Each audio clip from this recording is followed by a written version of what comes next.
घट रही है। बोलो घट रही है कि नहीं? क्योंकि वो रद्दी जितनी भी खबरें थीं वो जगत से संबंधित थीं। रामायण में जितना भी साहित्य है वो जगदीश से संबंधित है। जो जगत से जुड़ा वो नश्वर होकर के मिट गया, और जो जगदीश से जुड़ा वो अमर हो गया प्यारे, सदा सदा के लिए। इसलिए मैं कहता हूं कि भगवान से जुड़ो, भगवान की कथा से जुड़ो, तुम्हारा कल्याण होगा। तो आज लंका का वैभव, कनक कोट विचित्र मणिकृत सुंदरायतना घना, भगवान ने कहा ये मृग तृष्णा है, इस पर अधिकार पाना चाहिए। क्या करना चाहिए? मृग तृष्णा पर अधिकार पाना चाहिए। इसलिए लंका में भगवान मृगासन पर बैठ गए। तापर रुचिर मृदुल मृग छाला, तहीं आसन आसीन कृपाल, तहीं आसन आसीन कृपाल, तहीं आसन आसीन कृपाला। भगवान ने कहा सोना वैभव आदि आदि ये सब कुछ भी हमको प्रभावित नहीं कर सकता है, हमें लंका में प्रभावित नहीं कर सकता है मृग तृष्णा पर अधिकार पाना। अब इसके बाद चौथी आसन है, वो है सिंहासन। चौथी आसन कौन सी है? सिंहासन। और सिंहासन कहां मिला भगवान को? अयोध्या में। लंका में मृगासन, सिंहासन नहीं। लंका के सिंहासन को भगवान ने किसे दे दिया था?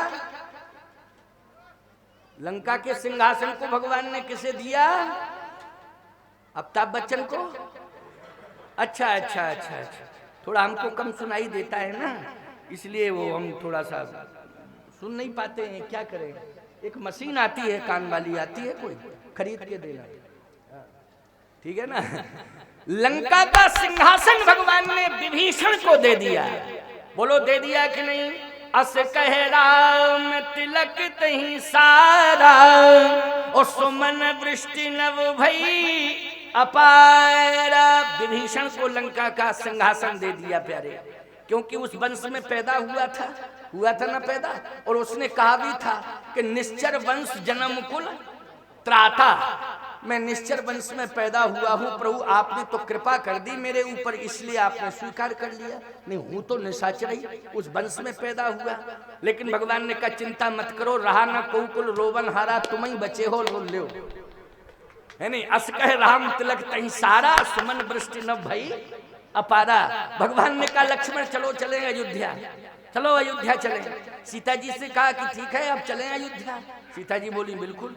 जो असली सीता थी ओरिजिनल, वो सीता को अग्नि से निकाला। किससे प्राप्त किया? अग्नि से। क्योंकि जो सीता जी थी वो अग्नि में ही प्रवेश कर गई थी कि नहीं?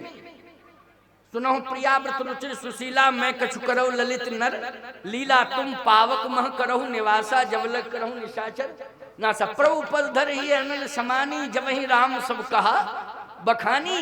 तो भगवान ने अग्नि से सीता जी को प्राप्त किया। अग्निदेव से कहा कि हमारी जानकी को हमें दे दो। अग्निदेव ने कहा ले लो।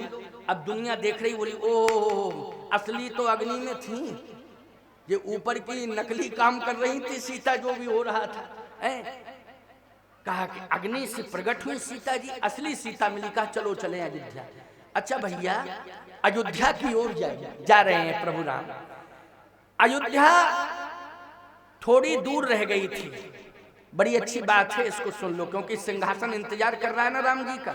वो आज विश्राम दिवस है, तो राज्याभिषेक की थोड़ी चर्चा भी होना चाहिए। क्यों होना चाहिए कि नहीं होना चाहिए? थोड़ी सी चर्चा जरूर होनी चाहिए, क्योंकि तभी तो पूर्ण होगा कार्यक्रम, नहीं तो वैसे ही चर्चाएं सुनाते रहो। आज हम सुनाएं दशरथ मरण, तो साल भर तुम रो। क्यों भाई? साल भर रो, फिर अगले साल कहो महाराज ऐसी कथा सुना गए कि हमें रोते ही रोते निकल गई साल भर, है नहीं। आज राज्याभिषेक की कथा थोड़ी सी हो जाए, चाहे 10 ही मिनट हो, 5 मिनट, आनंद रहेगा। बोलो रहेगा कि नहीं? और परंपरा का निर्वाह हो जाएगा कि नहीं? वो हनुमान जी की महिमा भी प्रत्यक्ष रूप से प्रकट हो जाएगी, क्योंकि राज्याभिषेक में फलश्रुति के रूप में हनुमान जी का चरित्र उभर के आया है राज्याभिषेक में, क्योंकि राम राज्य के आदि संस्थापक बने हनुमान जी। आदि संस्थापक कौन बने हैं? हनुमान जी बने हैं। इसलिए मैं कह रहा हूं कि चाहे 10 ही 5 मिनट की चर्चा होगी, लेकिन होगी थोड़ा धैर्य धारण करो, चिंता करने की जरूरत नहीं है। आज थोड़ा हमें भी जल्दी जाना है। वैसे मिर्जापुर, वो कन्नौज का नाम सुना, जहाँ इत्र मिलता है, बनता ही इत्र है, पूरी दुनिया को सप्लाई हो, तो कन्नौज जाना है। और हम सीधे यहाँ से कन्नौज जाएंगे। 11 बजे वहाँ बड़ी कलश यात्रा, शोभा यात्रा निकलेगी।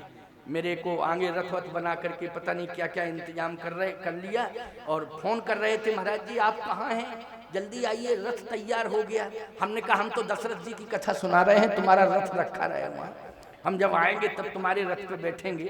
अभी तो हम दशरथ जी की कथा सुना रहे हैं, लेकिन कल तक दशरथ जी की कथा हुई। आज राज्याभिषेक सुन लो प्यारे, ठीक है ना?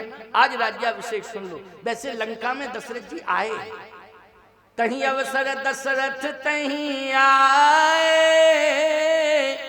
ओ तनय बिलोक नयन जल छाए, अनुज सहित प्रभु बंदन कीना,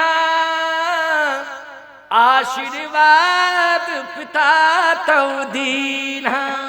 लंका में भी दशरथ जी ने आशीर्वाद दिया है राम जी को, लेकिन थोड़ी दूर अयोध्या रह गई। अब थोड़ी दूर अयोध्या रह गई, हनुमान जी महाराज पीछे थे विमान में, पीछे ही, हमेशा वो पीछे ही रहते हैं, आगे नहीं रहते हैं, पीछे रहते हैं। जब भगवान बुलाते हैं तब आगे आते हैं, नहीं, उनका काम क्या है? पीछे रहने का, काम करने में आगे और सम्मान के लिए पीछे रहते हैं कि भैया हमें सम्मान की जरूरत नहीं है। लेकिन क्या करें, काम ही ऐसा करते कि सबसे आगे सम्मान उन्हीं को मिलता। काम ऐसा करते हैं ना, काम की बदौलत सम्मान मिलता है कि नहीं मिलता है? तो आओ ध्यान से सुनो। विमान प्रयाग में पहुंचा, अयोध्या थोड़ी दूर है, विमान के हिसाब से देखा जाए तो मात्र आज विमान प्रयाग से अयोध्या पहुंचता है। अभी ट्रायल हुआ था तो मात्र 20 मिनट लगे, केवल प्रयाग से अयोध्या पहुंचने में विमान को मात्र 20 मिनट लगे। तो विमान ही तो था, और इतना बढ़िया विमान था, ना पेट्रोल सिस्टम ना डीजल सिस्टम।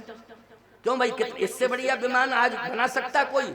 विश्व की धरती पर वैज्ञानिक चाहे जैसे आ जाए, बिना डीजल पेट्रोल का विमान बना सकते हैं? नहीं बना। ऐसा विमान था उस समय का कि ना डीजल सिस्टम ना पेट्रोल सिस्टम, और इतना बढ़िया सिस्टम, विमान चाहे जैसे बन जाए। कोई कहता 275 सीटें, कोई कहता 350 सीटों की क्षमता, लेकिन ये ऐसा पुष्पक विमान था कि इसमें सीटें ही सीटें बढ़ जाती थी। जितने लोग आते जाएं सीटें अपने आप बन जाती थी, और बैठते चले जाओ सीटें अपने आप बढ़ जाती थी। बोलो भाई, ऐसा ही विमान था कि नहीं था? ऐसा विमान तो विश्व की धरती पर है ही नहीं प्यारे, है केवल पुष्पक विमान। कौन है? पुष्पक विमान। एक सज्जन कहने लगे, महाराज वो पुष्पक विमान है क्या? हमने कहा है। बोले तो है तो दिखाई क्यों नहीं दे रहा है? हमने कहा वाह, विमान को देखें चाहत, पहले राजा रामचंद्र जी को तो देख लो।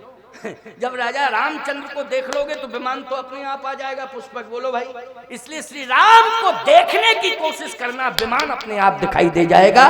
विमान को देखने के लिए प्रयास नहीं करना पड़ेगा, इसलिए राम को देखने की कोशिश करो। तो भगवान राम रोने लगे, तो हनुमान जी ने कहा प्रभु आप रो क्यों रहे हैं? भगवान ने कहा इसलिए रो रहे कि भरत ने कहा था चित्रकूट में कि आप समय से आ जाना अयोध्या में, अगर थोड़ा विलंब आपने कर दिया तो मैं जीवित नहीं रहूंगा। बस प्रार्थना है आपसे, और मैं आज्ञा शिरोधार्य करके जा रहा हूं, आप समझना। तो फिर क्या दिक्कत की बात है इसमें? दिक्कत यही है कि ये विमान जिस गति से चल रहा है समय से पहुंच नहीं सकता। लक्ष्मण जी बोले बंदरों के चक्कर में लेट हुई उड़ान लेट हुई बंदरों के चक्कर में, क्योंकि पदम 18 जूठब बंदर सबको लाए साथ में आप, तो भाई प्रवेश करेंगे और सीटें बढ़ेंगी और सब बैठेंगे तो टाइम लगेगा कि नहीं लगेगा? नहीं तो इन बंदरों से कह देते कि तुम भाई वन में मिले, अब वन में रह जाओ, बाद में पहुंच जाना, कोई दिक्कत नहीं। 2-4 दिन लेट पहुंच जाते, क्या परेशानी थी?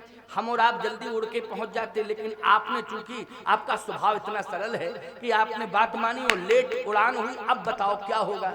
अब ये होगा कि बंदर तो मिल गए और अयोध्या मिल जाएगी, लेकिन भरत भैया कहाँ से मिलेंगे? हनुमान जी ने कहा आप रो नहीं। भगवान राम बोले इसलिए रो रहा है कि जिस गति से ये विमान चल रहा है समय से अयोध्या पहुंच ही नहीं सकता। हनुमान जी ने कहा विमान नहीं पहुंच सकता, हनुमान तो पहुंच सकता है। क्यों भाई? विमान नहीं पहुंच सकता लेकिन हनुमान तो पहुंच सकता है, छोड़िए विमान को। हनुमान बिठाल के ले जाएगा आपको और समय से अयोध्या पहुंचाएगा। भगवान राम ने कहा पूरा पूरा विश्वास हो गया, पूरा विश्वास हो गया। बंदर बोले विश्वास हो गया, लेकिन एक बात बताओ, रामचंद्र जी को ले